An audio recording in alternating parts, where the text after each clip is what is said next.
Gambler, today's presentation is about how to improve the revenue and profit in your construction business without stress and overwhelm. So our agenda today is to look at the 5 big challenges facing 90% of construction businesses, why profit is more important than sales, and why cash is more important than profit. 4 key steps to transform your construction business from feeling overwhelmed to feeling confident, knowing you're running your business like a CEO with numbers driving your decisions. So my name is Eric Hempler. I'm a fractional CFO. Most of my accounting experience originated with real estate. I have flipped some homes in my own investing, so I am familiar with the construction process, and I have done accounting with construction businesses. Most of it has been with residential remodelers and I would say a light industrial commercial construction company. Their specialization, I would say, was more along the lines of renovating multifamily properties. So the 5 big challenges facing 90% of construction businesses is challenge 1, the business relies on the owner or it falls apart. The owner is wearing all the hats, often the roles they're not particularly good at. They need to focus on their strengths and delegate the rest. The business owner is constantly battling a catch-22. They can't grow the business without more money, but can't get more money without growing. The goal is to create freedom of time and money, not just high top-line numbers. Challenge 3, the business owner doesn't have a simple way to understand what's working and what's not in their business. Typical financial reports are made for accountants, not business owners, and can be confusing. There's a need for clarity on which numbers drive profit and cash flow. Challenge 4 is the business owner does not have clear goals. Lack of clear and well thought out targets for revenue, profit, and cash flow. Like driving without a destination that wastes time and resources. Challenge 5, the business owner does not have a clear path to follow to have a growing and more profitable business. Thousands of potential actions, but only a few truly impact revenue. Profit and cash flow. A solid plan is crucial to achieve targets. Let me rephrase that. Thousands of potential actions, but only a few truly impact revenue, profit, and cash flow. A solid plan is crucial to achieve those targets. So 4 steps to improve the revenue and profit in your construction business. Step number 1, generate more cash than you spend. That means it's not what you make, it's what you keep that matters. Focus should be on cash flow, not just profit or revenue. It's not what you make, it's what you keep that matters. Healthy cash flow means ensuring money comes in faster than it goes out.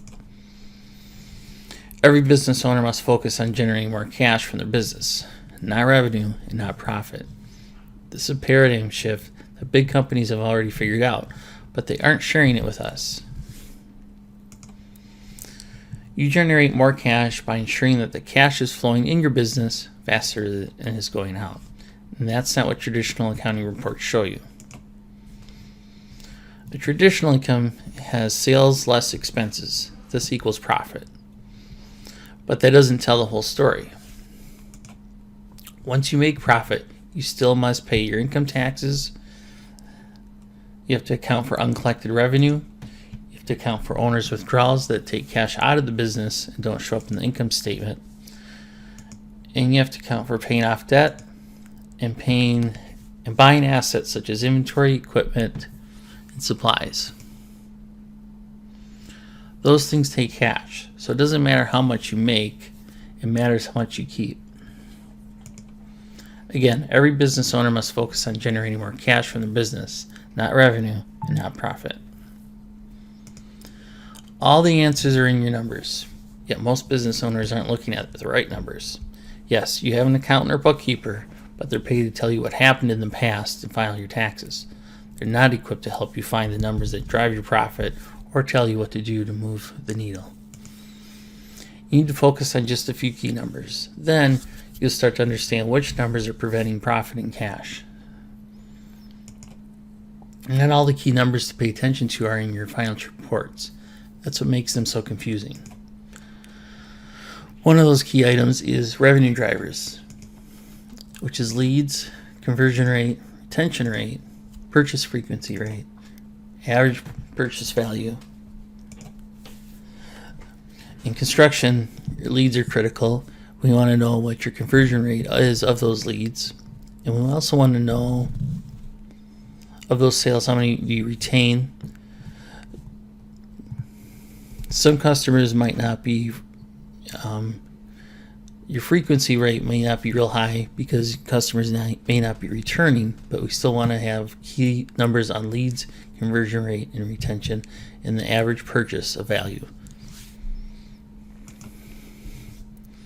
So leads, the number of individuals who are a right fit for your business, who have been made aware of the business through marketing efforts and have indicated that they may be interested in purchasing. Conversion rate is the percentage of those leads that the business has been able to convert into a closed sale. The retention rate, the percentage of all customers that the business has been able to retain this year. And the cumulative, the goal is to get any customers who have purchased in prior years to come back. In our case, in construction, what you'll be looking for are referrals. And the goal is the same, customers come back month after month. Again, this would be providing great customer service so you can get those referrals from your customers to get more customers. Purchase frequency is the number of times a customer purchased this year. Now, with remodeling projects, you may only work with them once, or maybe some time will pass and they'll work with you again. This is something to kind of keep an eye on that helps you determine if you're maintaining good customer service. The average purchase value is essentially, the average sale you're making on each remodeling project or construction job. This information is helpful to know so we can forecast your revenues for the coming year. So those are our drivers that give us our revenue. Now we're going to look at profit drivers. Revenue, cost of sales, which is a percentage of revenue, and this is something that's going to be very important when we look at your cost of goods sold figures, because we want to know what percentage needs to be reserved from your revenue to cover the cost of remodeling. Payroll expenses is usually grouped in with overhead in most construction companies, but you will have staff that isn't part of cost of goods sold section. This is your staff that isn't working at the job sites. This is your staff that's on site. Marketing expenses is going to be looked at as a percentage of revenue as well, because generally we're going to measure marketing expenses and look at what the return on investment is of your marketing efforts. And the rest is overhead expenses. So again, revenue, the amount of sales the business is able to generate through the 5 revenue drivers. Cost of sales is the direct cost that the business incurs when they make a sale, so the direct cost to renovating properties. And payroll expenses, the amount of expenses related to paying employees and contractors that are not included in the cost of sales. Marketing expenses, the expenses needed to generate revenue. This driver is defined as a percentage of revenue. Overhead expenses is the amount of all other operational expenses incurred in the business. And this equals our profit. And now we'll look at our cash flow drivers. We want to understand the increase and decrease in accounts receivable, track what customers owe, and ensure that they're paying timely. Increase or decrease in the inventory balance, keep track of materials and minimize excess stock.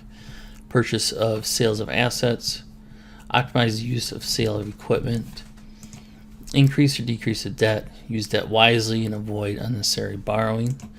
Investment or withdrawal from the owner, balance personal draws with business needs. And again, we kind of touched on accounts receivable already, the amount owed to the business from their customers. If the customer owes the business, available cash goes down. If the customer pays what they owe, available cash goes up. Inventory, the amount tied up in purchasing goods for resale. If a business pays inventory, available cash goes down. If a business sells the inventory, available cash goes up.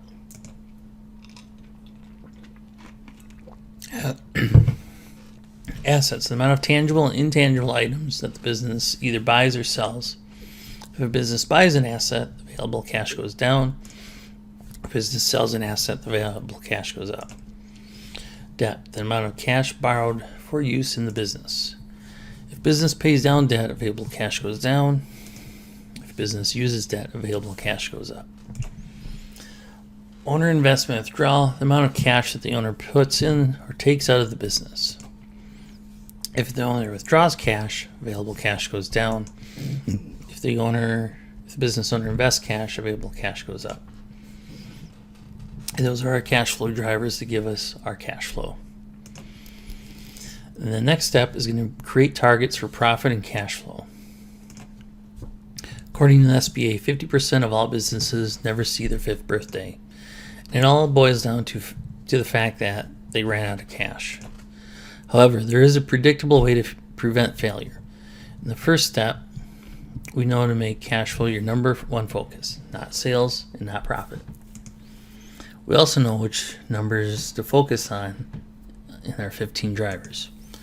In this step, we're going to take targets for the next year using those 15 drivers. So to set targets, you want to find out what you did for last year for each of the 15 drivers. Then create realistic targets for this year for each of those 15 drivers. Add up the 15 drivers targets to come up with your profit and cash flow target for the year. Now, the question is, how do you like those targets? If great, we can move forward. If not, let's determine which 15 drivers need to change. And here's an example of a driver worksheet. It goes through leads, customers, transactions. Here's the profit ones for revenue, expenses, payroll, marketing, overhead. And this is our cash flow drivers. So accounts receivable, inventory, assets, debt, owner draw, investment. And the next step is to keep score as you progress through the year. You can win the game if you can't win the game if you don't know the score. You have to stop managing the business by the seat of your pants and start managing by the numbers. As long as the decisions are based only on your intuition and the numbers, you are the bottleneck. And yes, you can never have freedom in your business. The key is to build a scoreboard that tells you which levers to pull to increase profit and cash flow. A scoreboard allows you to quickly and easily see how well your business is doing and what's preventing it from hitting your targets. A scoreboard also gives you an early warning system when things are going south, so you can fix it quickly. A scoreboard also allows you to be the owner and leader instead of being an employee in your own business. The right scoreboard will suddenly free you up from worrying if it's all going to work out this month. To knowing exactly where you stand day by day, week by week. The key is to build a scoreboard around the 15 drivers and forecast where you think you'll end up by the end of the year. So the last step is to create the action plan. There are thousands of small businesses that are stuck. They can't grow because they don't have the cash to reinvest in growth. They don't have the cash to hire more people, increase their marketing, buy adequate inventory, or buy adequate equipment. So the owner is simply stuck, ends up working harder and harder in the business. And the owner is stuck working too hard because they know there's a problem, but they don't know how to fix it. You want to break through the next level, you need a plan. The most important steps that you need to do this month to move the profit and cash flow needle closer to your target for the year. And here's an example of Mike's construction where he sets objectives in this first column, what the next steps are going to be, who's going to be in charge of those tasks, the date it's due, and then some notes. And so each month, annually you're going to set targets, and then each month you're going to revisit those targets, update and analyze them, create a forecast, update your score, create objectives, and then see next steps basically means where you repeat this whole process over and over.